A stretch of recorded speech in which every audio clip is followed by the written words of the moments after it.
And take it away, Dr. Gaither. Okay, welcome everybody. Standing Trauma EMS Performance Improvement Standing Committee. Thank you all for attending. I'd like to call the meeting to order. As our first item, I'd like to turn it over to Shelley for a few housekeeping announcements as well as the roll call. Shelley? Good morning, everyone. Please be advised this meeting is being recorded, so anything that you write in the chat box, anything seen on the video or spoken today will be recorded and it will be posted on our website. And then for roll call, Allison Welch, Amber Prince, Candace Williams, Present. Carrie Lewis, Present. Dale Woolridge, Present. Deb Burkick, Present. Garth Gamer, Heather Miller, Present. Jacqueline Kurth,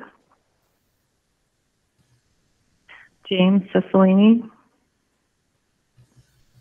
James Cunningham, Josh Gaither,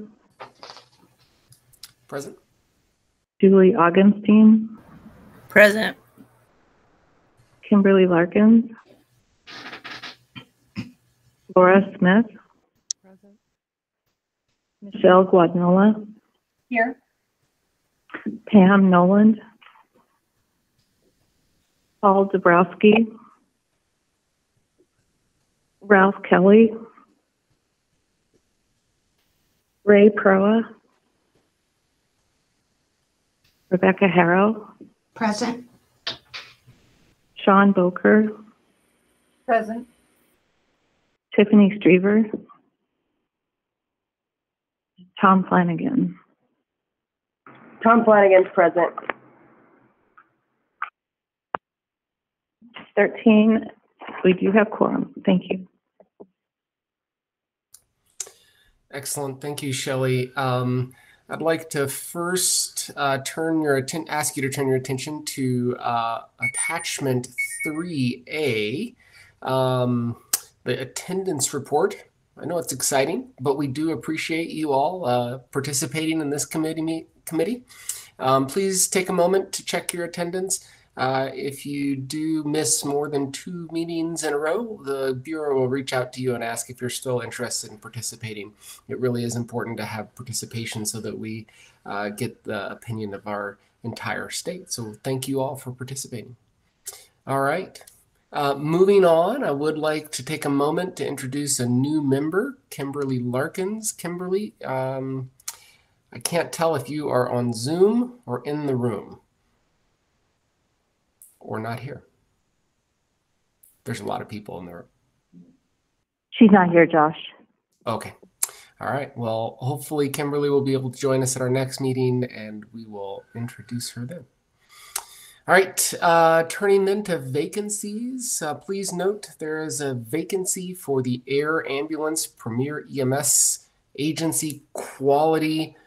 I actually have, the name is so long, I have to spread out my screen to get the full name of the vacancy up there. But you can see there, Air Ambulance Premier EMS Agency Quality Improvement Officer.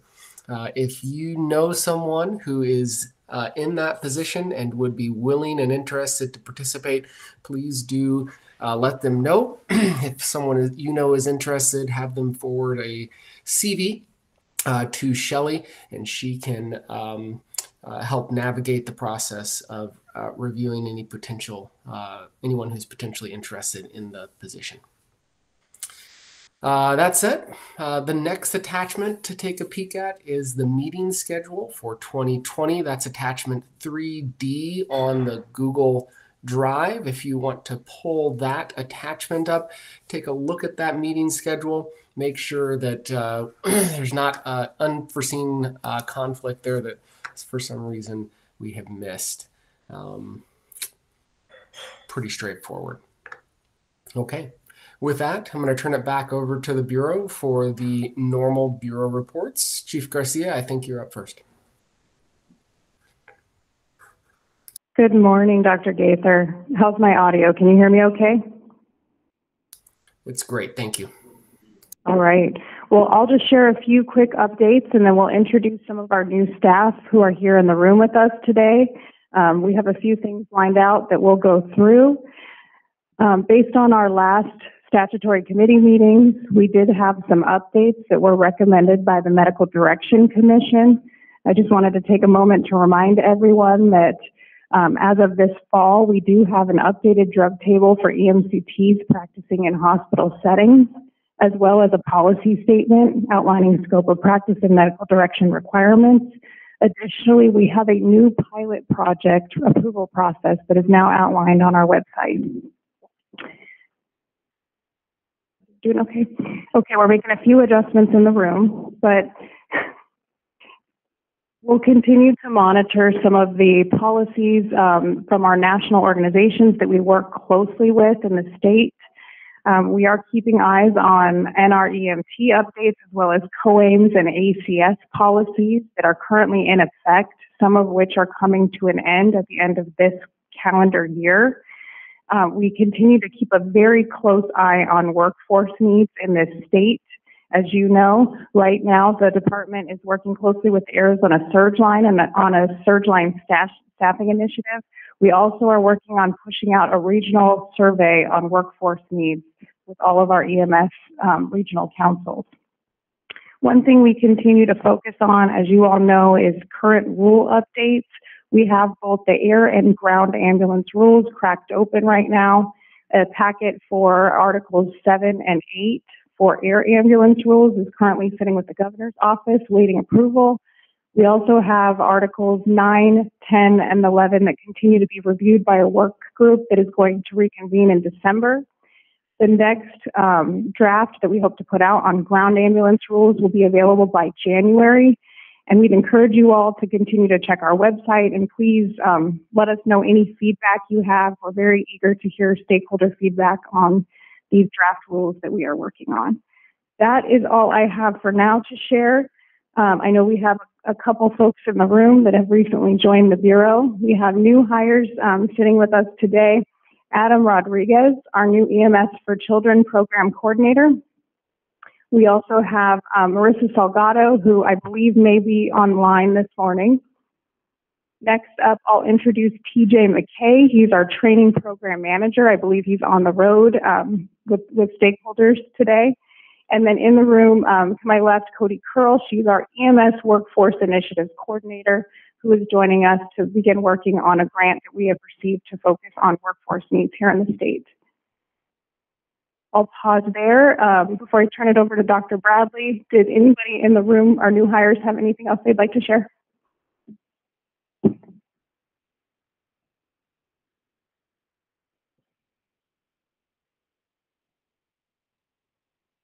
Good morning, everyone. Can you hear me okay on the line?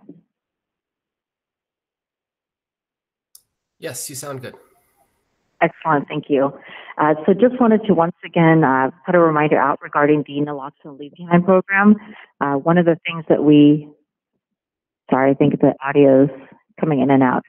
One of the things we wanted to publicize was just the fact that we are trying to get the messaging out regarding naloxone leave behind. We do have a new section on our website that has all the resources. It includes a training PowerPoint you can customize to your agency, the standing orders if you're an EMT only agency and need administrative medical direction for naloxone. And we also have the link of where agencies can go in order to actually get naloxone for free from ADHS, the Office of Injury Prevention. We have seen an increase in opioid overdoses throughout the last 18 months and definitely want to make sure we utilize any resources we have to get that out there. Later on today, we will be also reviewing some pediatric-specific slides for naloxone, and we'd like to hopefully add those to our other trainings. Any questions?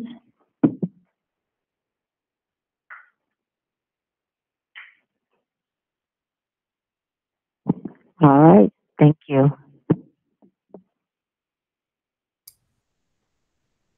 Thank you, Dr. Bradley. Julia, next.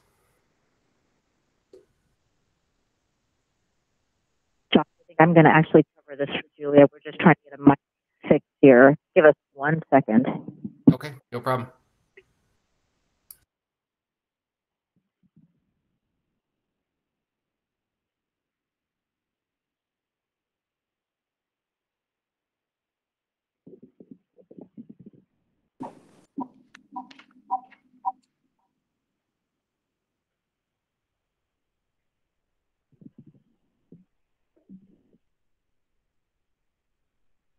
All right, how's that? Is that better? There's a bit of an echo, but the audio sounded good at the beginning. Okay, much better. All right, so next up, we just wanted to talk a little bit about the SHARE program. One of the things many hospitals may have gotten notification from us starting over the summer was really looking to get any documentation to support continued cardiac receiving and cardiac referral census status. The rationale behind that is when this program was first started by the Bureau and Dr. Bobrow well over a decade ago, there was a requirement for recognition for hospital that they submit certain policies to ensure you had service lines in place to really make sure there's the best possible outcome for cardiac arrest and STEMI patients. Since that time, we haven't circled back to hospitals to ensure that they still have full capabilities and want to still maintain that level of recognition. So we have been reaching out to hospitals to try to gather that information again and make sure we have a good repository of all those documents. So we have been working with facilities and trying to streamline some of the requirements for the program. We understand things like CPR education are a little hard to do when there's COVID, and so we're really looking at what are the key basic items we want for the program. So if anyone has any questions about that, we wanted to make sure we got that information out as to why we're requesting that information from facilities. We've also revamped some of the program once hospitals do get recognized. Julia's put together an awesome recognition certificate that is electronic, so hospitals can utilize that as part of their campaigns to demonstrate all the great work that's being done for cardiac arrest patients throughout the state. So again, just a reminder, this group has a lot of individuals that may get questions at your hospital about the program, and this is why we really wanted to make sure we kind of gathered that information and spread the message about the SHARE program. Any questions regarding that?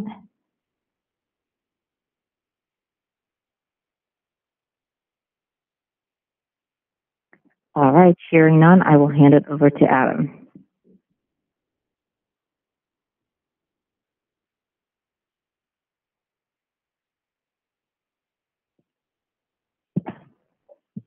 Hello, my name is Adam Rodriguez. I am Arizona's new EMSC program manager. I actually graduate next month from U of A with a Bachelor of Science in EMS. I'm coming out of the field with 10 years of experience roughly, and that's a mixture between air and ground and background in education as well, a paramedic instructor down in Tucson. For my side of this, NEDARC, their data entry closed on November 5th. And for the rest of the month, for the rest of December, they're going to be cleaning and verifying that information. And then in January, when NEDARC's ready, I'll be sending out the new 2022 EMSC survey for children and promoting its presence throughout the state agencies on that list. And that's what I got.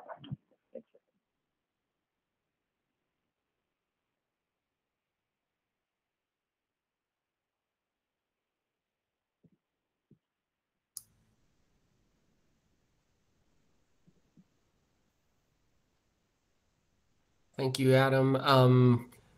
I don't know if Vossel's going to, oh, looks like you guys are all over it. I'll give you a minute changeover.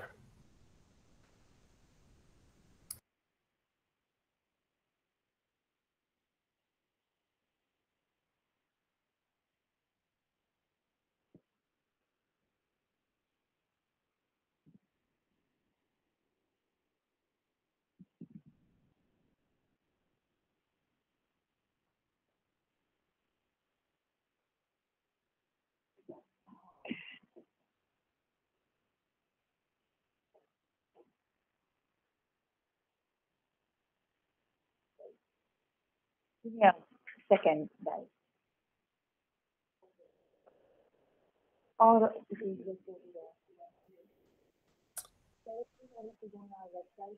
Vossel, I don't know if you're still setting up, but we can't hear your audio on the Google Meet.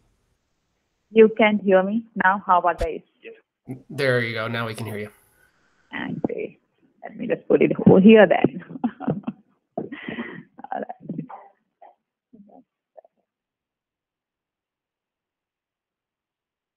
All right. Shelly, how would I open up the report over here? Or should I come over there? That's it? I see. That's easy. Okay. All right. We'll go with this is the EMS, Arizona Trauma System report. Okay. So in 2020, we had 47 trauma centers reporting to our registry. And so there were 13 level 1 trauma centers and 6 level 3 trauma centers, 27 level 4 trauma centers. So we have a total of 58,041 records in our trauma registry, which went down from the 2019, and basically it's mainly due to the effect of the COVID. And so then of the 58,000 cases, we had 25% of the total deaths. 1,442 is equal to 2.5% of deaths. And we just go down. The main mechanism of injury was fall, motor vehicle trauma, then struck by against, motor vehicle non-traffic, cut, pierce, and firearm. These are the top 6 mechanisms of injury.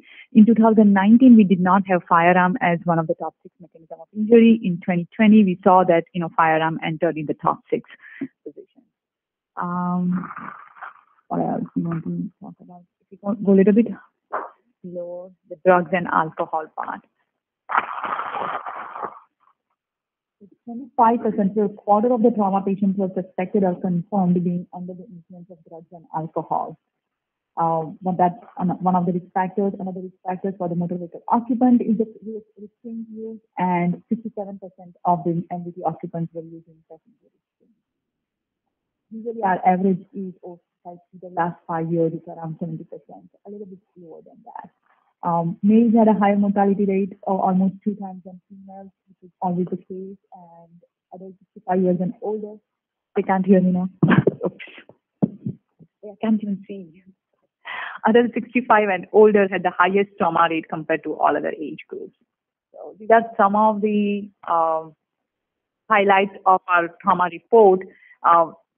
The continuation of this report we are right now developing is the difference between the 2019 and the 2020 report, if there is any influence of COVID, are we seeing it in the trauma world or not? So that's the report we are currently working on. So you will be pretty soon to talk about that.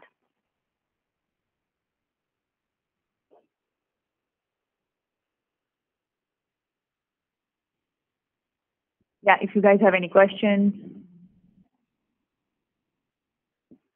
then I will talk about the EMS report. Thank you. All right. In EMS, we had almost more than 1 million records were submitted to our AZPS registry. And after removing the cancel calls, non-responding, and all those things, we had 888,000 records were included in this analysis. So 166 EMS agencies submitted those 1 million records. And when we do this by average per day, that means 2,433 average number of EMS incidents reported per day in Arizona. Of those incidents of 888,000, 871,000, so 98% were ground incidents, and 2%, 17,000 were air incidents. Another interesting fact was that 50% of the incidents were among elderly. I wouldn't say elderly, it's greater than 55 years. And then the 5% incidents included pediatric patients, 0 to 17 years. Can you go a little bit? Yeah. So median time intervals for 911 EMS ground incidents, what we found is that response time median was 8 minutes, 11 times, SIM time, and then the transport time was another 11 minutes. Some of the more frequent prevalence of primary and secondary impressions we saw is that 18% of the call were injury related, 5% was substance abuse related, 3% psychiatric disorders, 2% seizures, and then 2%, 2.6, almost 3% opioids. Then there is a mortality. Mortality, cardiac arrest, 58%. Opioid, we found 5% mortality. STEMI, again, 6%. We just can go to the county map. A little bit up. I just want to highlight one of the things. So if we see in the county map, the darker the area, there are the more higher incidence, and then the lighter is the lower incidence. So our urban counties, like Maricopa County, comes in it's a lighter shade. That means more of our EMS incidents are happening in the rural area, which is this picture was also true for the trauma world also. Like, we see that urban has a lower rate of trauma compared to the rural. And that's about the EMS report. Thank you.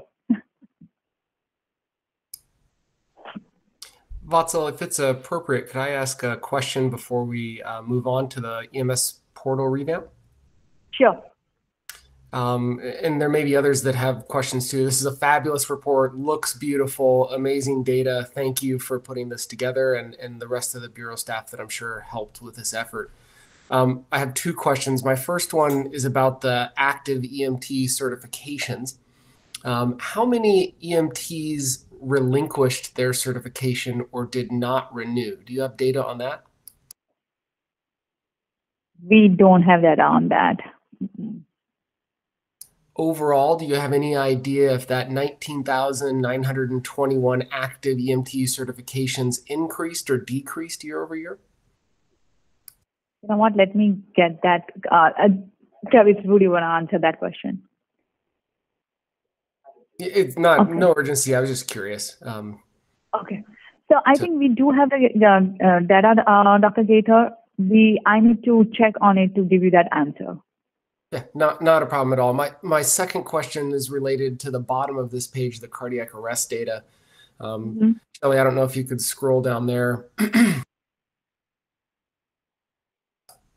I am assuming that the mortality is pre-hospital mortality. Yes. It would be amazing if we had a 42% survival. In this state. Absolutely right. That may be something you want to consider pointing out, because clearly survival for cardiac arrest, unfortunately, is not that high. Right. No, you are absolutely right. As soon as you said it, it's just struck to me that, okay, yes, it is pre-hospital, so hospital mortality is not included. Yeah, 42% would be awesome if we could have that. Again, thank you for the amazing report. It looks amazing. Any other questions, comments on the reports before we move on to the next Bureau update?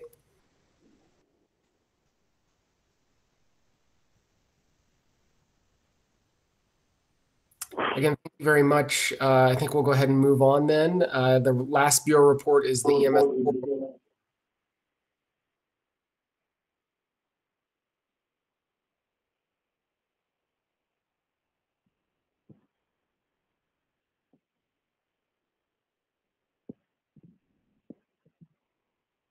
There we go. Can everyone hear me okay? Yes, thank you. You sound good. Okay, great. Well, good morning, everybody. So the Bureau has a very exciting announcement. Over the next year, the Bureau will be heavily focusing on IT improvements to the EMS portal to provide additional value to our stakeholders and internal staff. These improvements will consist of modernization and a visual facelift to improve the look and feel of the portal. This will also allow for the portal to be accessed and submit various applications from any smartphone, tablet, or web browser. We're also developing a sense of a hub where Bureau announcements, education, trainings, CEs, and wellness resources will be located. We're also developing a fully online CON application to eliminate the need to submit paper applications, develop a user-friendly online rates application, and much more. The Bureau's vision for the EMS portal is to create a hub and a one-stop shop for all tasks, duties, applications, etc. that relate to the EMS and trauma daily functions. Instead of accessing the portal only when needed, The portal will be a place where individuals will want to access often due to the value it provides in our everyday work and professional and personal lives. During this time, we greatly appreciate feedback and involvement from our stakeholders to ensure a successful implementation that greatly benefits all parties and provides added value to our daily, monthly, and yearly functions. If you're interested in assisting our Bureau with this exciting project, please email me at travis.connors, that's CONNORS, @azdhs.gov. Thank you in advance for your support and participation as we continuously look to improve our services we provide to our stakeholders. Thank you. Thank you, Travis. Any other updates from the Bureau before we, or questions for the Bureau before we move on to our standing work groups? I think that's it, Josh. Thank you. Okay. All right, let's move on to agenda item number 5, updates from our standing work groups. I know that Kimberly is not here today. Is there anyone present from the Trauma Registry user group that can provide us with an update? Hi, this is Carissa. If I don't think we have anyone else on, so I can just give a quick update. So Kim will be the new representative, but yeah, as you mentioned, unfortunately, she won't be able to be here today. So TRUG has mostly been focusing on education for the registrars. We've been doing some different coding questionnaires and focusing on taking courses and things like that so that we can do our best at getting quality data. So that has been our main focus at meetings. So I think that's it for us. Excellent. Thank you, Carissa. Next, turning to the Trauma Program Manager workshops. Heather, any updates? Yeah, so Josh, this is Heather. We had our last meeting via Zoom only on October 14th. They went over the STAB report snapshots, updates on stacks, our Southwest Trauma Acute Care Symposium, some of the trauma activation criteria, and documents that we all share on the U of A Drive. Our next meeting will be in March. They're doing it in Zoom and in person, and they're looking for a location to finalize, but nothing other than that. Excellent. Thank you, Heather. Now turning to the EMS Registry user groups. Raymond. I think I saw you on there. Josh, I do not believe that Ray Pro is on the line today. Okay. Anyone else then from EMS Rug that can give us an update? Anna, if you're on the line, are you able to give an update? Sure. We haven't had meetings, I think, since the last time TEPI met. We should be having one, I think, in the next month and a half. We have the 3.5 data dictionary we need to discuss, among other things, which is in progress right now. And then I'm monitoring the readiness of the vendors to see kind of when the state can transition. So stay tuned. Perfect. Thank you, Ann. Let's go ahead and move on down the agenda item. Oh, my goodness. I do realize. Oh, never mind. I think we're doing good. Discussion and action items. The first action item is to review and approve the draft minutes for our last meeting, July 15th. So if I can first have a motion and a second to approve these, we will then move on to discuss any changes. Do I have a motion to approve these? Motion from Rebecca. Second, Candace. Thank you, Candace. With that, let's take a look at these. Any discussion or request for changes?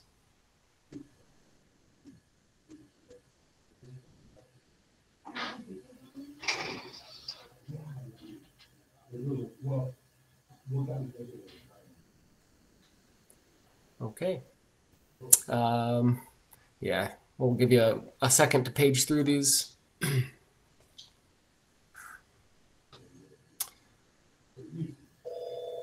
All right. Having taken a glance at those, any requests for changes? If not, I will go ahead and ask for a vote to approve. All those committee members in favor, please state aye. Aye. Aye. Aye. Any opposed, same sign. Okay, hearing none opposed, the motion passes and we'll approve the minutes from our last meeting. The next agenda item is to identify any nominations for a vice chair for this committee. Any current committee member can be nominated for this position. And you are more than also welcome to nominate yourself. That's a lot better than being voluntold.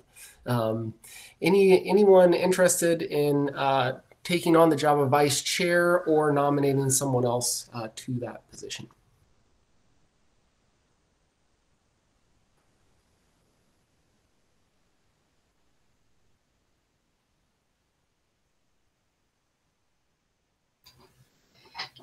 I just have a suggestion that whoever fills the vice chair be a member of an EMS agency. I think that might help keep the balance in the users group. It's a great suggestion.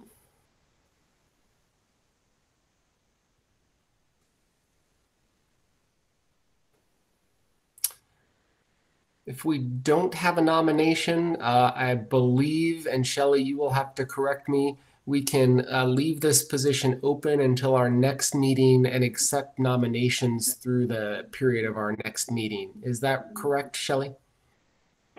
Yes, we can table this item until we get a nominee. Okay. Sounds good. It is a very prestigious position.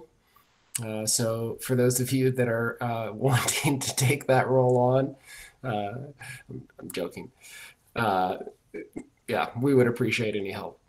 Okay, let's move on then. Standing item. This is getting to be a little redundant, but take a look at attachment 6C. The request from the Bureau was to identify potential focus reports and give some prioritization to those reports. So this is simply a standing agenda item. Take a few minutes to look at those. The first kind of, if we have the resources report, is to look at safety issues and adverse events associated with Narcan and administration of that. Second on the list, air medical transports, considering transport of non-trauma and interfacility transports. SMR, looking at that, we have looked at that in the past. Evaluating the effectiveness of safety interventions at the Prevention Advocacy Advisory Council. Evaluate safety and uses of epinephrine for BLS use, particularly looking at the use of drying up rather than using the auto-injector. And sixth, scene death reports. Any suggestions or requests for revisions to this list?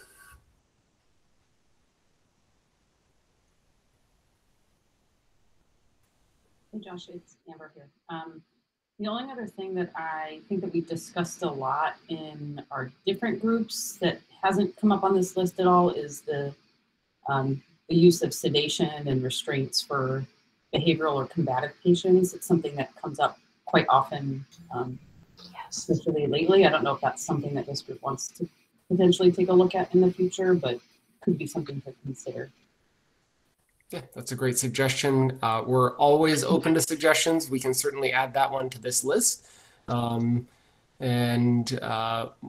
can, where do you think that would best fit in terms of prioritization of reports? Any suggestions from the group? I would like to see it higher up on the list. I know it's kind of a dirty little secret that gets swept under the rug, but there have been problems all around the state regarding the use of ketamine and other drugs in behavioral emergencies and bad outcomes.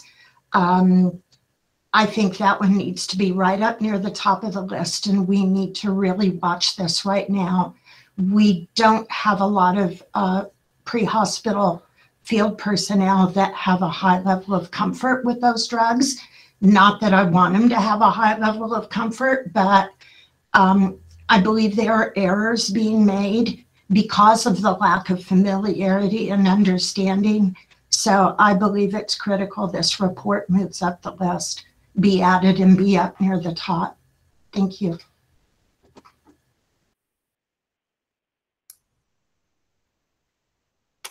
Thanks, Rebecca. And Amber, any other comments, suggestions?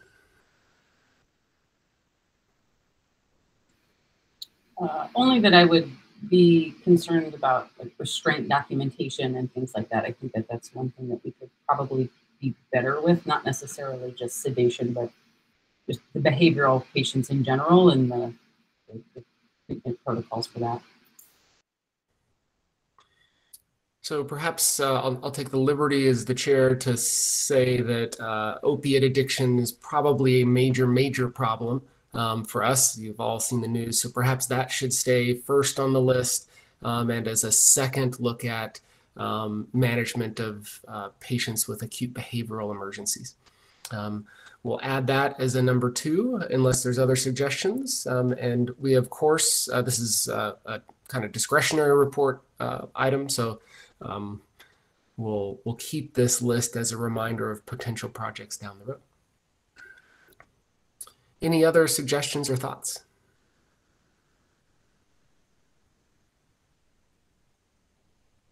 Okay.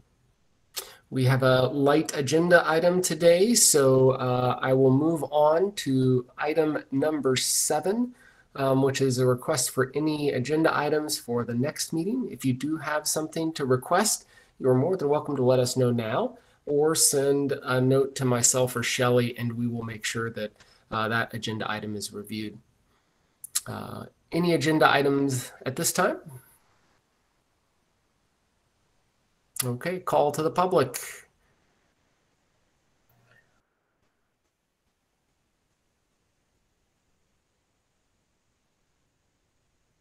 Okay. Last agenda item then, upcoming events. As you can see here, December 8th is the AIM Second Annual EMS Fall Forum. February 28th is the NAEMS Annual Pediatric Symposium in Flagstaff. And you can always visit the Bureau's webpage for the most current listing of upcoming events. In addition, if you are looking for CE, particularly on the EMS side, you can also check the Bureau's EMS education page listed on the agenda there. Note, the next meeting is March 17th, 2022. Hard to believe we have 3 2s in the year already. It's very exciting. All right, with that, I will adjourn the meeting. It's good to see you all. I will see you again in March. Thanks, everybody. Thank you. Thank you. Happy holidays, everyone.